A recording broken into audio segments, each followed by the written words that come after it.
आइए आगे बढ़ते हैं सीट टू सीट विश्लेषण में। लोकसभा चुनाव में कहीं पर भाभी अपने देवर को चुनौती दे रही हैं, कहीं पर ननद अपनी भाभी को चैलेंज कर रही हैं।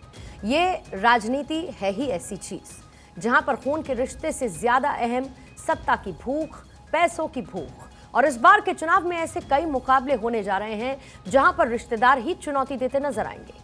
और ऐसी ही एक सीट है बारामती। इस सीट पर महाराष्ट्र ही नहीं बल्कि देश भर की नजरें टिकी हैं और संभव है कि आने वाले दिनों में कुछ और रिश्ते भी दांव पर लगे दिखाई दें। बारामती सीट पर करीब 55 सालों से शरद पवार परिवार का कब्जा है।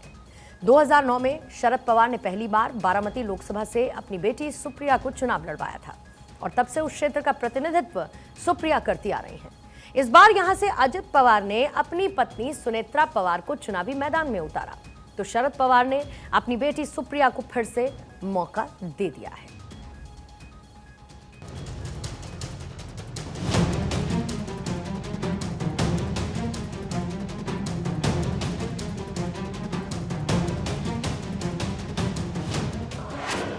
बारामती सीट की लड़ाई, ननद बनाम भाभी पर आई, किसे मिलेगा जनता का आशीर्वाद, कौन होगा बारामती में बर्बाद,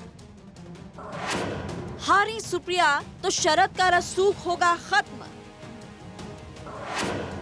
हारी सुनेत्रा तो अजीत की ताकत होगी कम। बारामती लोकसभा सीट पर इस वक्त पूरे देश की नजरें टिकी हुई हैं। यहाँ होने वाला चुनाव एक साथ कई तरह के संकेत दे रहा है, तो इस चुनाव के नतीजे बहुत कुछ तय करने वाले हैं। मराठवाड़ा की सीट पर एक राजनीतिक परिवार की राजनीति नहीं बल्कि पारिवारिक लड़ाई की नुमाइश होने जा रही है। यहाँ पर पवार वर्सेस पवार, तो चाचा वर्सेस भतीजा, और देखिए ननद वर्सेस भाभी और राजनीतिक गुरु वर्सेस चेला की लड़ाई देखने को मिलेगी। कुछ दिन पहले आई ये तस्वीर ऐसी रहने वाली है या फिर बदलने वाली है, कोई नहीं जानता। चुनाव से पहले भले ही बारामती सीट की दो प्रतिद्वंदियों ने ऐसी किसी भी संभावना से इनकार किया है, लेकिन सत्ता की भूख में अपने राजनीतिक गुरु और चाचा से अलग हुए अजित पवार को देखकर कोई आंखें तो नहीं मूंदे रख सकता। शरद पवार की बेटी सुप्रिया सुले के खिलाफ सुनेत्रा पवार चुनाव लड़ रही हैं। सुनेत्रा महाराष्ट्र के दूसरे डिप्टी सीएम अजित पवार की पत्नी है। अजित और सुप्रिया चचेरे भाई बहन है। इस रिश्ते से सुप्रिया और सुनेत्रा ननद भाभी हैं। सुप्रिया 2009 से अब तक 3 बार बारामती की सांसद है। वो महाविकास अघाड़ी अलायंस की तरफ से उम्मीदवार हैं। तो दूसरी तरफ सुनेत्रा पहली बार चुनावी मैदान में उतरी हैं। उन्हें महायुति अलायंस की तरफ से टिकट मिला है। महाराष्ट्र में शरद पवार की एनसीपी महाविकास अघाड़ी अलायंस के तहत कांग्रेस और उद्धव गुट की शिवसेना के साथ है, तो दूसरी तरफ अजित गुट की एनसीपी भाजपा एकनाथ शिंदे की शिवसेना के साथ महायुति अलायंस में। सुप्रिया सुले ने रविवार को दावा किया कि बारामती में उनके और उनकी भाभी सुनेत्रा पवार के बीच लड़ाई राकांपा संस्थापक शरद पवार को राजनीतिक रूप से खत्म करने की भाजपा की साजिश है। लेकिन दूसरी तरफ सुप्रिया सुले ने एक बार फिर से कह दिया कि लोकसभा चुनाव या चुनावी नतीजों से सुनेत्रा पवार के प्रति उनका सम्मान और प्यार कम नहीं होगा। सुप्रिया लगातार इमोशनल स्टेटमेंट देकर इस सीट के मुकाबले को माइल्ड करने की कोशिश कर रही हैं। लेकिन ये भी तय है कि राजनीतिज्ञों के स्टेटमेंट जनता को प्रभावित करने के लिए भी दिए जाते हैं, लिहाजा इसे मतदाताओं की सहानुभूति पाने की कोशिश भी माना जा सकता है। बारामती सीट पर करीब 55 सालों से शरद पवार का कब्जा है। बारामती लोकसभा सीट पवार परिवार का गढ़ रहा है। शरद पवार ने 1967 में पहली बार बारामती विधानसभा से चुनाव जीता था। अजित पवार भी इस सीट से चुनाव लड़ चुके हैं। इसके बाद शरद पवार ने बारामती की विरासत अपनी बेटी सुप्रिया को सौंप दी। तब से उस क्षेत्र का प्रतिनिधित्व सुप्रिया करती आ रही हैं। शायद 2009 से ही अजित पवार के मन में खटास हो उत्तराधिकार न बनाए जाने को लेकर, और वो अब इस रूप में सामने आए कि पार्टी भी दो फाड़ हो गई और चाचा के करियर पर भी दांव लग गया।